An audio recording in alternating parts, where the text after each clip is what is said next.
La tumba vacía está. Creemos en un Dios que resucitó en medio de los muertos.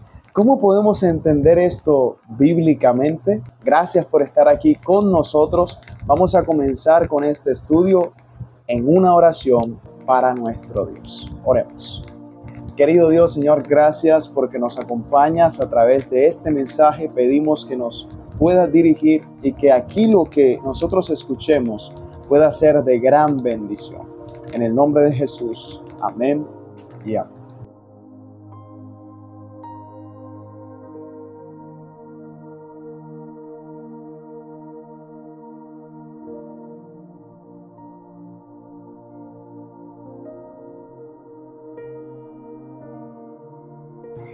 La tumba vacía está. Wow, creo que es una de las declaraciones más impactantes que nosotros podemos encontrar en la palabra de Dios. Porque creemos que Cristo murió en la cruz del Calvario para darnos redención y salvación. Pero también creemos que su promesa se cumplió cuando Él dijo que al tercer día Él resucitaría en medio de los muertos para dar la victoria a Cristo Jesús en medio de la muerte. Esto es interesante. Y hay una pregunta que podemos hacernos. ¿Qué importancia tiene para nosotros la resurrección de Jesús? Vamos a ir a la Biblia y vamos a anotar que en Juan capítulo 20, el versículo 1 dice de la siguiente manera. El primer día de la semana, María Magdalena fue de mañana, siendo aún oscuro, al sepulcro y vio quitada la piedra del sepulcro.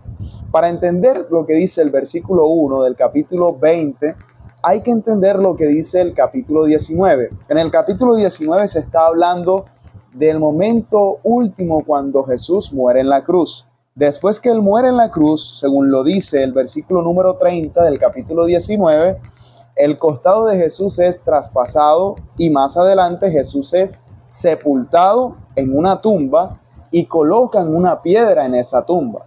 Entonces, en el versículo 1 del capítulo 20 se dice que en el primer día de la semana, es decir, Jesús muere un viernes por la tarde. Al ocultar el sol, Él muere, pasa un día, después viene el día de reposo y luego del día de reposo viene el primer día de la semana, como lo dice aquí la palabra de Dios. Y dice que en el primer día de la semana, María Magdalena fue de mañana, siendo aún oscuro, al sepulcro y vio quitada la piedra del sepulcro. Obviamente esto sería una noticia muy terrible y ella regresa donde los discípulos, se encuentra con Simón y con Juan. Simón, Pedro y Juan van junto con ella al sepulcro y se dan cuenta que el cuerpo de Jesús no está allí. Pero es importante que nosotros podamos notar algo aquí.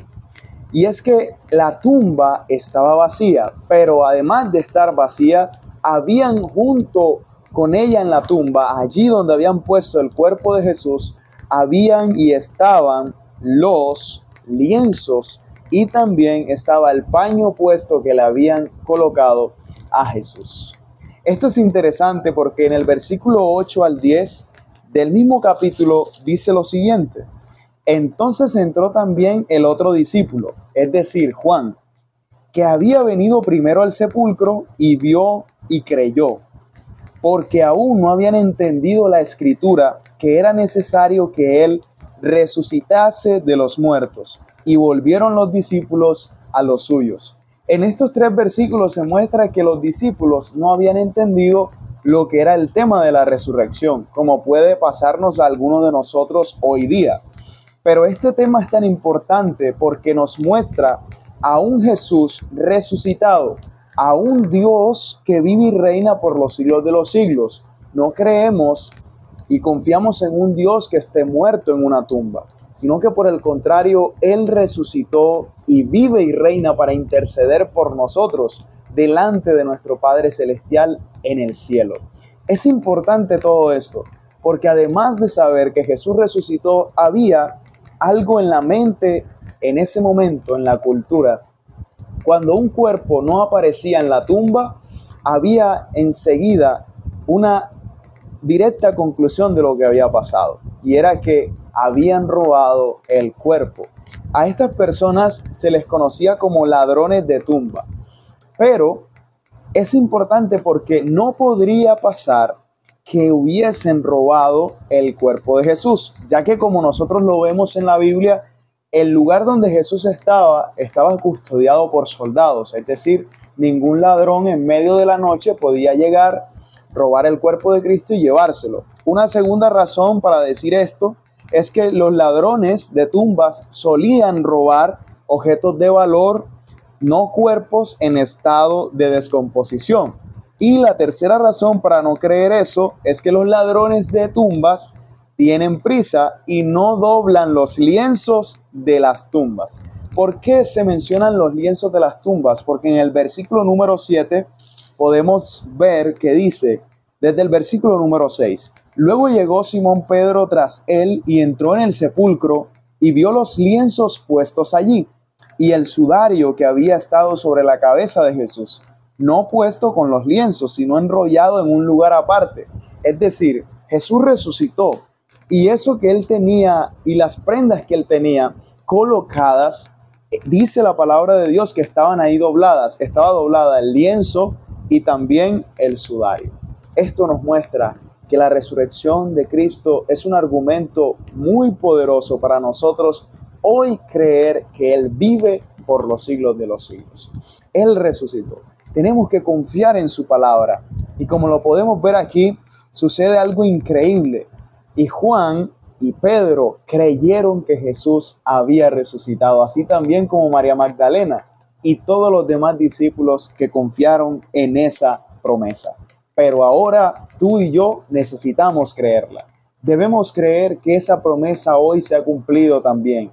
Que esa promesa nos puede ayudar a confiar en un Dios que no está en una tumba, sino que vive hoy con nosotros y está en medio de nosotros para garantizarnos que podemos prepararnos en nuestra ruta hacia el cielo. ¿Quieres pedirle al Señor resucitado que pueda ayudarte cada día en tu vida?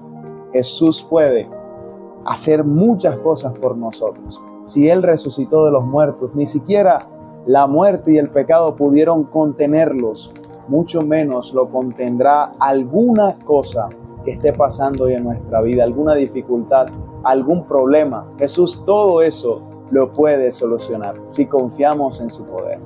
¿Tú quieres confiar en este día? Porque yo sí quiero hacerlo. Y te invito a que tú también lo hagas. Querido amigo, amiga, hermano y hermana que escuchas, confiemos en un Dios, en Jesús, que está resucitado y muy pronto volverá por nosotros. Vamos a orar. Gracias, Señor, porque en tu palabra nos has enseñado lo importante que es saber y conocer que tú has resucitado. Ayúdanos a caminar cada día contigo. Ayúdanos que sea una experiencia real el estar en contacto contigo y aprender cada día más de tu palabra y que podamos vivir para ti en cada momento. En el nombre de Jesús lo pedimos. Amén y amén. Que el Señor te bendiga grandemente y nos vemos en una próxima oportunidad para seguir estudiando la palabra de Dios. Yo soy tu amigo Daniel Carballido y nos vemos en la próxima. Bendiciones.